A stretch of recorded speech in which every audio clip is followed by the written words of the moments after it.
Alhamdulillah,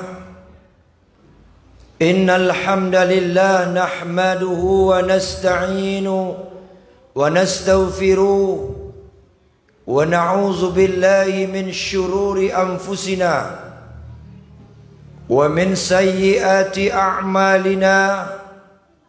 May yahdihillahu fala mudilla lahu wa may yudlil fala hadiya lahu. Asyhadu an la ilaha illallah wahdahu la syarika lah wa asyhadu anna Muhammadan abduhu wa rasuluh alladzi man la nabiyya ba'da. Allahumma salli wa sallim wa barik ala hadzal nabiyyil karim wa ala alihi wa ashabihil mujahidin at-tahirin, amma ba'd.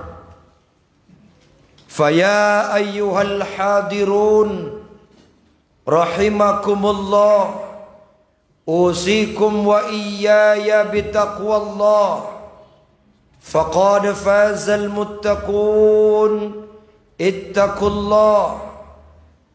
Ittaqullaha haqqa tuqatih wa la tamutunna illa wa antum muslimun. Qala Allah ta'ala fi kitabihil karim, a'udzu billahi minasy syaithanir rajim. Bismillahirrahmanirrahim. Wal yakhshal ladzina law taraku min khalfihim dzurriyyatan di'afa khafu 'alaihim falyattaqullaha wal yaqulu qawlan sadida. Shadaqallahul azim. Surah An-Nisa ayat 9. Ma'asyiral muslimin, tamu-tamu Allah sidang solat Jumat yang dimuliakan Allah. Alhamdulillah, bersyukur kita kepada Allah Subhanahu wa taala karena sampai Jumat ini Allah masih berikan kita nikmat sehingga tergerak hati kita untuk meninggalkan semua aktivitas kesibukan-kesibukan dunia demi untuk memenuhi panggilan Allah Subhanahu wa taala sebagai tanda kita orang beriman kepada Allah.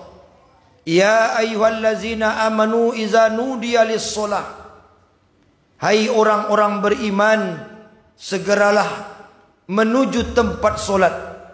Artinya orang yang datang ke masjid untuk hadir melakukan ibadah solat, terutama di Jumat ini, tanda kita masih beriman kepada Allah. Alhamdulillah. Berselawat kita kepada Rasul Nabi Muhammad sallallahu alaihi wasallam dengan mengucapkan Allahumma salli ala Muhammad wa ala ali Muhammad. Assalamu alayka ya Rasulullah, assalamu alayka ya Habiballah. Ma'asyiral muslimin, sidang salat Jumat yang dimuliakan Allah. Sekarang ini kita sedang berada di zaman yang penuh dengan fitnah. Berbagai macam ujian, hantaman dan gangguan. Kalau diri kita secara personal mendapat gangguan, dalam Islam itu biasa. Kalau kita diancam dalam keluarga kita, masih dianggap hal yang biasa. Tetapi ketika agama kita terancam, ini luar biasa. Dari mana hal itu bisa terjadi? Dari turun-temurun, generasi ke generasi.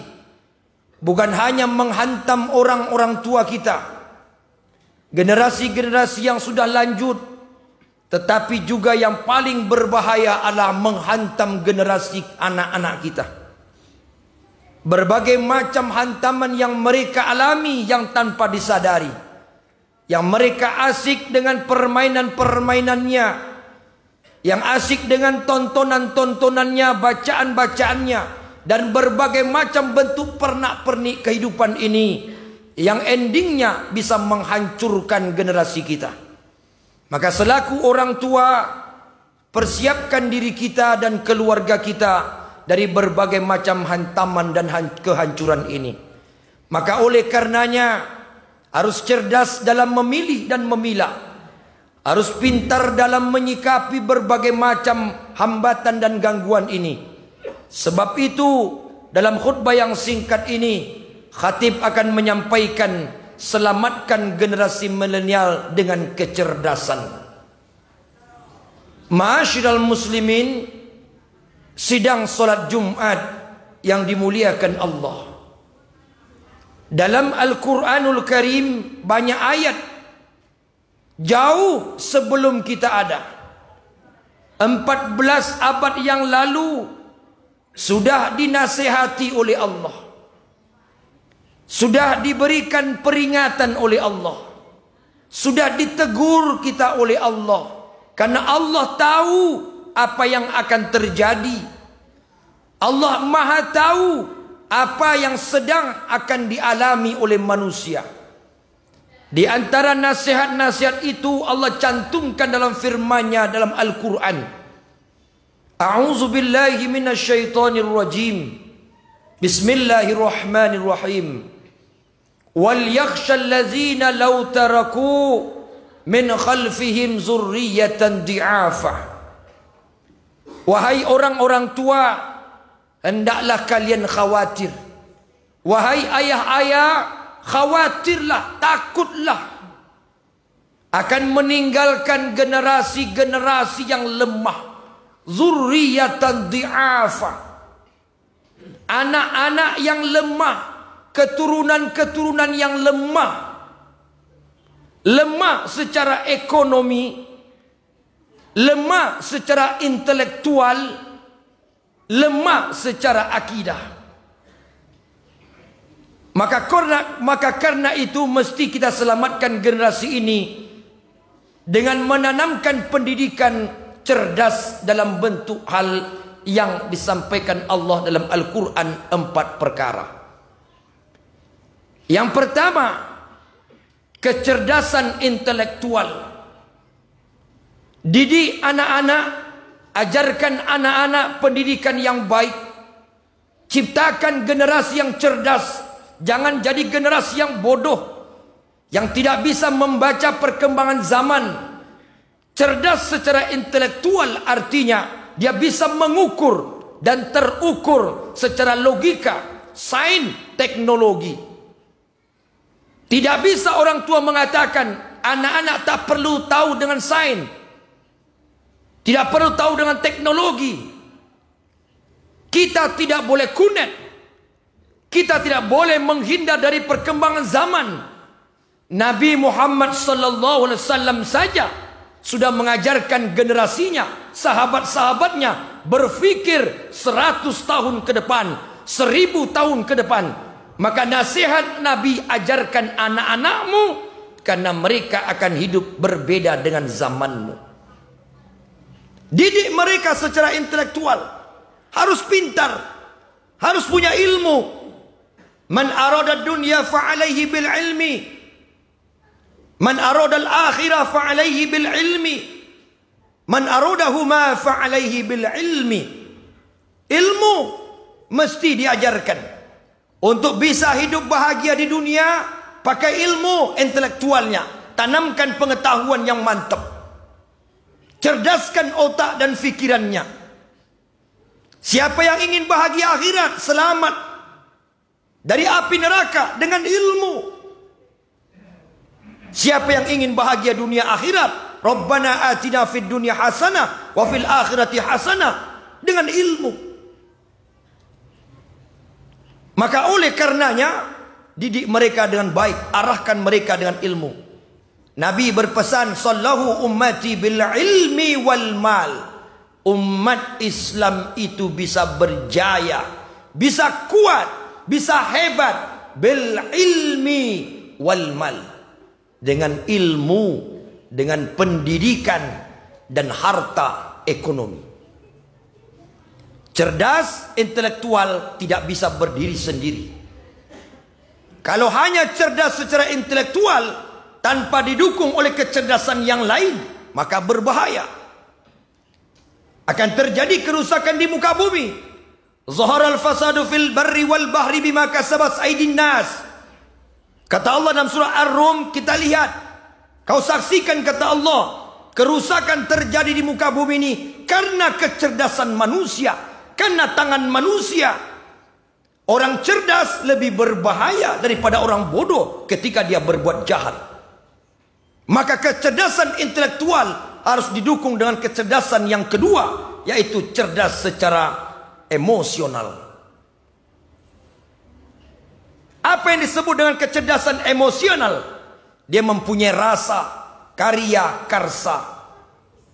Dia tahu kelayakan dan kepatutan. Dia punya pertimbangan hati dan perasaan. Dia punya kolbu. Saya berbuat ini layak atau tidak? Saya berbuat begini patut atau tidak? Pantas atau tidak? Rasa emosional. Kalau saya bicara seperti ini, layak atau tidak? Kalau saya bertindak tanduk dengan orang tua seperti ini, layak atau tidak? Dia mengerti dengan emosional, cerdas secara emosional. Tetapi juga emosional tidak cukup, karena belum bisa mengetahui mana yang hak, mana yang batil. Maka harus didukung dengan kecerdasan spiritual. Bukan hanya untuk anak-anak, untuk kita juga orang tua harus cerdas secara spiritual.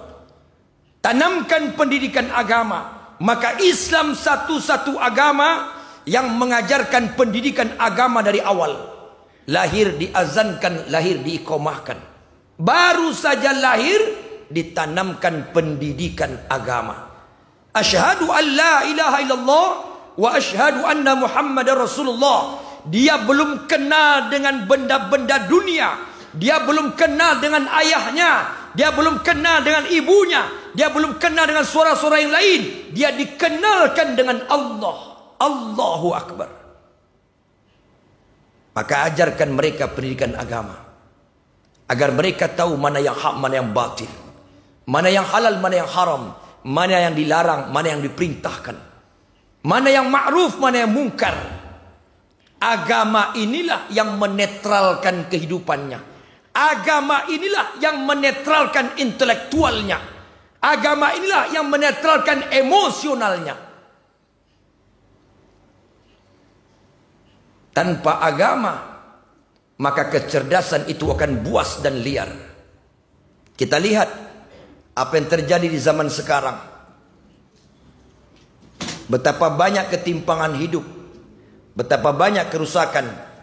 Itu bukan karena kebodohan manusia, bukan intelektualnya lemah. Cerdas, sudah bisa membuat berbagai macam, menciptakan teknologi. Tapi sayang, teknologi digunakan dengan cara tidak baik, karena agama tidak ada. Sebagai filter dalam kehidupan tidak ada. Kenapa ada orang cerdas menghancurkan orang lain, berbuat kezoliman? Kenapa banyak orang cerdas berbuat jahat?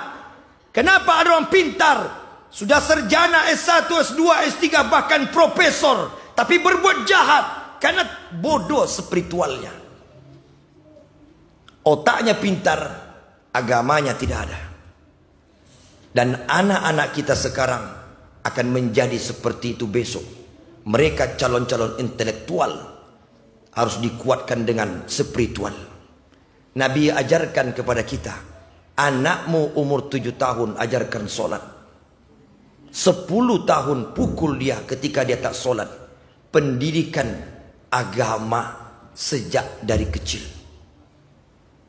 Yang terakhir, kecerdasan sosial. Ada juga orang sekarang pintar, cerdas intelektualnya, cerdas emosionalnya, cerdas spiritualnya, tapi sosialnya lemah. Dia tahu ibadah saja untuk pribadinya. Dia tahu ke masjid, dari rumah ke masjid, dari rumah ke masjid, tapi tidak mau bermasyarakat. Tidak mau bersosialisasi.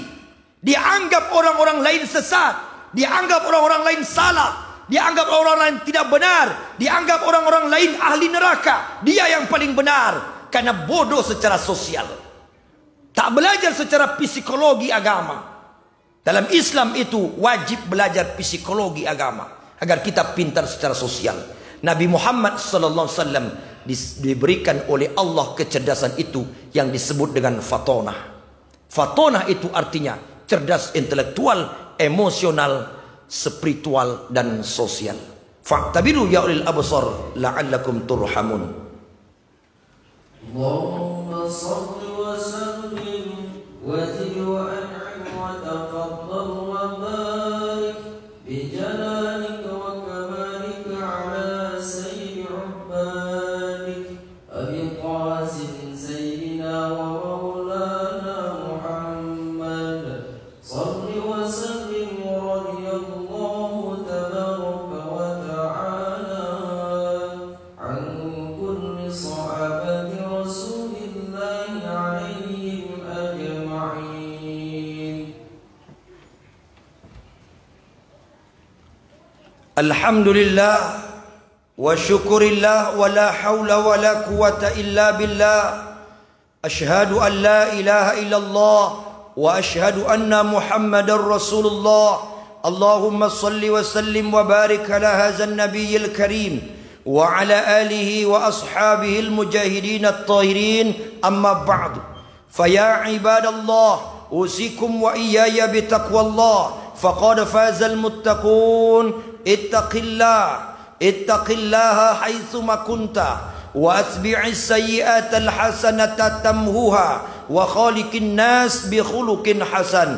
Qala Allah ta'ala fi kitabihil karim, a'udzu billahi minasy syaithanir rajim. Bismillahirrahmanirrahim.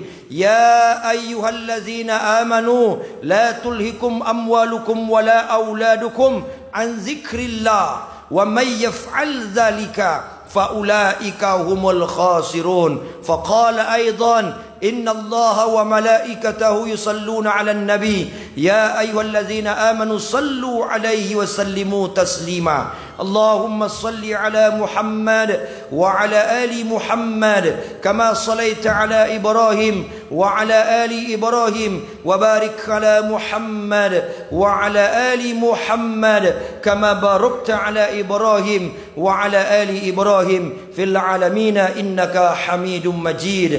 Allahumma ighfir lil muslimina wal muslimat wal mu'minina wal mu'minat al ahya'i minhum wal amwat.